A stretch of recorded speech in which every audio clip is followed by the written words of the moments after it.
గ్యారంటీల్లో మరో రెండట. వెంటనే అమలు, బడ్జెట్లో నిధులు. సీఎం రేవంత్ రెడ్డి 500 రూపాయలకే గ్యాస్, ఉచిత విద్యుత్, ఇందిరమ్మ ఇళ్లు. ఈ 3 పథకాల్లో రెండింటి అమలుకు ప్రణాళిక. అర్హులందరికీ పథకాలు అందాలి, ఎవరూ నష్టపోవద్దు. దరఖాస్తుల్లో తప్పులను సరిదిద్దుకునే ఛాన్స్ ఇవ్వండి. ఏవి మొన్న పెట్టిన అప్లికేషన్లట. లేనిపోని నిబంధనలతో ఇబ్బంది పెట్టొద్దు. ప్రజాపాలన దరఖాస్తులపైన సమీక్షలో ముఖ్యమంత్రి. అధికారులు ప్రజలను వేధిస్తే వేటు తప్పదని హెచ్చరిక. పాలమూరు జిల్లాలో వ్యవసాయ కనెక్షన్ల తనిఖీలపైన ఫైర్. డైరెక్టర్ను తొలగించాం, ఎస్సీని బదిలీ చేశాం. భట్టి నేడు ఇంద్రవల్లికి సీఎం. లోక్సభ ఎన్నికల శంఖారావం. ఇప్పుడు వీళ్ళు ఏమంటున్నారంటే ఒక గ్యారంటీ అయితే పర్ఫెక్ట్గా అమలవుతున్నది. ఇది మహిళలకి ఉచిత బస్సు ప్రయాణంకి సంబంధించింది. మరో 2 హామీలు, ఈ 500 రూపాయల గ్యాసు, ఫ్రీ కరెంటు, 200 యూనిట్ల లోపు ఉన్న వాళ్ళకి ఇందిరమ్మ ఇల్లు. మరి వీటికి కూడా గైడ్ లైన్స్ ఏంటి? ఇప్పుడు ఎవరికి ఇస్తారు ఇవి? 500 రూపాయల గ్యాస్ సిలిండర్ అందరికి ఇస్తారా? లేదు below poverty line, white ration card, ఇంకేదన్నా ఉన్నదా? మరి రేషన్ కార్డు లేనుల పరిస్థితి ఏంది? ఉచిత విద్యుత్ ఎవరికి ఇస్తారు? 200 యూనిట్ల లోపు అంటే ప్రతి ఒక్కరికి ఇస్తారా? లేదు వైట్ రేషన్ కార్డు ఉన్న వాళ్ళకేనా? ఎట్లా? దీని గైడ్ లైన్స్ ఏంటి? విధి విధానాలు ఏంటి?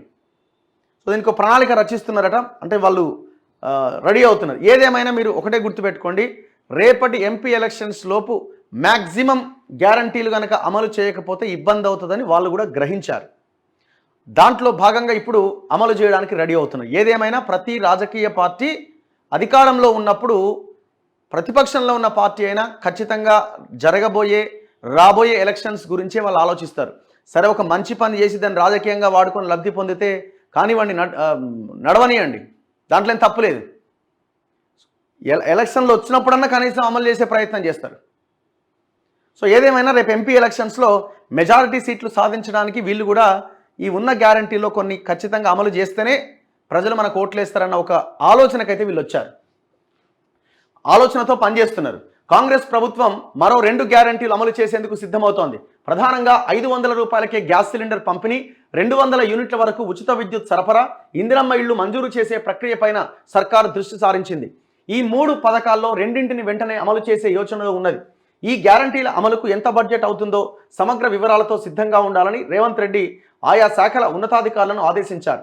శుక్రవారం ఆదిలాబాద్ జిల్లా ఇంద్రవల్లి మండలం కేస్లాపూర్లో నిర్వహించబోతున్న బహిరంగ సభలో 2 పథకాలను సీఎం రేవంత్ రెడ్డి ప్రకటించే అవకాశం ఉంది. ఇంకా ప్రకటించేదే ఉంది, ఆల్రెడీ ప్రకటించండి కదా, అయిపోయింది కదా.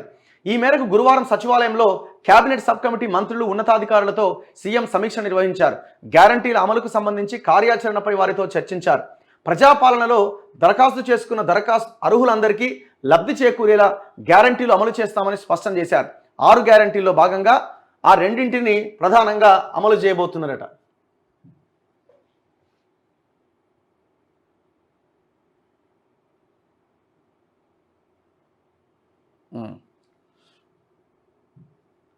సో చూద్దాం అవి ఎంతవరకు అమలు అవుతాయి, ఏం చేస్తారన్నది మనం రాబోయే రోజుల్లో చూడాలి.